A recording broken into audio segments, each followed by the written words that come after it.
Okay, let's shift and talk about our weather today because there's three things happening, Jessica, that we really want to pay attention to. We have warmer temperatures. You got it. We've got a shift in the winds and no precipitation in the air either. Was that the third thing? Low relative humidity. Okay. No, you totally got it. We were just chatting about it earlier. What really does it take for a red flag warning to get issued by the National Weather Service? And it is those three ingredients. We're talking about relative humidity dropping below 10%, and it's already dry in our inland areas. But yesterday's rain was just a little tease because now we're starting to see a big shift in the forecast for us. And it also has to do with those offshore winds too. As they move from the Sacramento Valley, pushing offshore, relative humidity drops even lower in those inland spots. Now we can see wind gusts in the next couple days anywhere up to around 65 miles per hour. And temperatures are going to rise too as we head into this weekend. Not by much, but it is worth noting all these 70s you see around me right now will slowly turn into 80s, especially in those inland spots throughout this weekend's forecast. We can even see that along the bay too. So that same system, that area of low pressure that brought in just a splash of showers for us yesterday,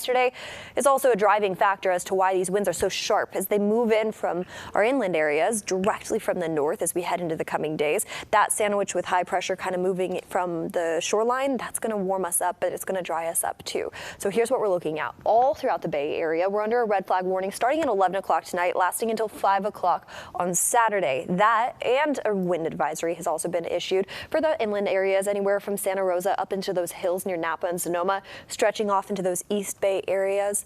That's where we're going to see some of the windiest conditions. Like I mentioned, around 65 mile per hour winds could be forecasted as we head into our Friday night, early Saturday morning forecast. But here's what we're looking at this morning alone. Still dealing with a nice onshore breeze near San Francisco, about 25 mile per hour winds just into the afternoon hours today. Can we zoom out a smidge more so you can see that timestamp up top? Here's what we're looking at as we head into the overnight hours tonight, early morning hours tomorrow. If we could just tilt that camera up just a little bit more so I could show you the time on that too.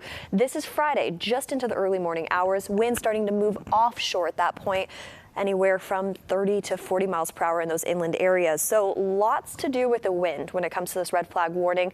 But of course, we continue to monitor relative humidity too. I'll show you that within the next 15 minutes or so. 70s are going to turn into 80s throughout our inland areas, where right now we're dealing with that nice mild weather forecast.